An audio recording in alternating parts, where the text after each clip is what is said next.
do is we're going to offer you more devolution, Devo Max. So right already, within moments of the results coming out in favor of no, we see a tweet saying Tory revolt against Devo Max grows. I say Devo, I don't know if it's Devo, but I'm going to say You're Devo. thinking of the 1970s group Diva, with Yes. some of the classic tunes of that era. Well, I think it was the 80s, but I thought this whole Yes. charade of the Scottish referendum vote is like a 1980s bad music video. Well, the promises made to Scotland are immediately null and void. They will not be carried out. I'll tell you some of the key phrases that David Cameron spoke of immediately as the results were announced. He said that the rights of Scotland, England, Wales, and Northern Ireland must all be revisited, and we must all seek to look for equality in our fabulous United Kingdoms. In other words, he's saying that whatever we give Scotland, we're going to give to these other three countries anyway, so it'll all cancel each other out, and we'll be exactly back to where we were before this whole thing got started. So there'll be no rights extended to Scotland that will mean an economic bit of difference or in any way. So that's a non-starter. Yeah, of course, in England, if they're ones who basically passed this legislation which would forbid Scottish MPs from voting on English matters. So, of course, it would be, Labour would lose a lot of power because of this, ironically, because it was the likes of Gordon Brown. Gordon Brown, for some reason, people were inspired by his speech. And here's a man who brought PFI, Private Finance Initiative, which has bankrupted the nation. Nobody even knows that yet because it's off the books and it hasn't yet been resolved.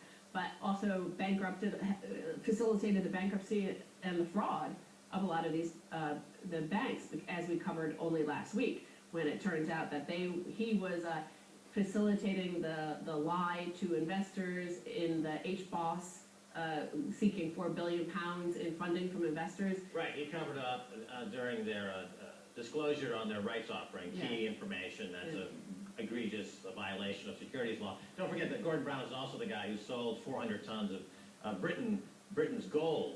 And we know from a story that the Telegraph did a few years after that sale, it was coordinated by Goldman Sachs in New York to bail out a New York banker. So here's Gordon Brown, who doesn't think twice about bailing out a New York banker by selling 60% of the sovereign's gold. So speaking of sovereign rights and hollowing out and buying up assets on the cheap, etc., Stephen Forbes, Scottish independence will inspire chaos, terrorism, and aggression. So here's a guy who we saw personally right there in Athens as Athens was on fire, riots in St. Thomas Square. He was there buying up assets on the cheap, and so he was against Scottish independence, but many people were against Scottish independence, and it's remarkable that people went with them. Here's Charlie Skelton tweeting, and he's the journalist from The Guardian who attends all these Bilderberg meetings, and he said, for what it's worth, quite a few Bilderberg insiders have spoken out against Scottish independence. Flint, Zolik, Bildt, Wolf, Dudley, Van Beurden. Douglas Flint, chairman of HSBC, he was against Scottish independence. Robert Zolik, former Goldman Sachs, former World Bank, he was against Scottish independence.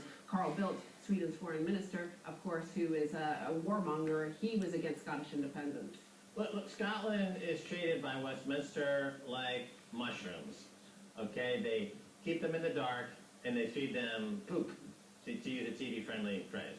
So that's Westminster's attitude toward Scotland. Keep them in the dark and just feed them poop. And it's worked, well for Westminster. They get a play on the oil without having to give anything back.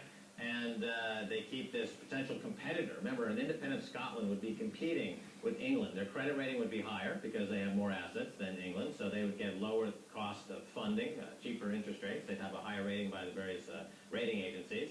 And the UK doesn't want that competition. Ironically, if Scotland was independent, it would be great for England because then you'd have two competitive countries rallying to each other's competitive potential, and you'd have a great economic boom. But now that you have this dead wood stump that's still attached to the rump of England, you won't see that. I also want to say that because it's business as usual, as RBS said, Scottish Oil is, of course, collateralizing all the fraud of all the banking, so that's going to continue, which means it will be a greater collapse later. And I also want to say we have more independence coming. We have Bitcoin communities. We have people online. We have Catalan. We have other things that could be more positive than the outcome from Scotland. Yes, Catalan is worth watching. Stacey, you've got to go. Thank you. Bye-bye. All right, now stay tuned for the second half when I talk to Brock Pierce, a man who, unlike 55% of Scotland, is definitely not afraid of taking a risk.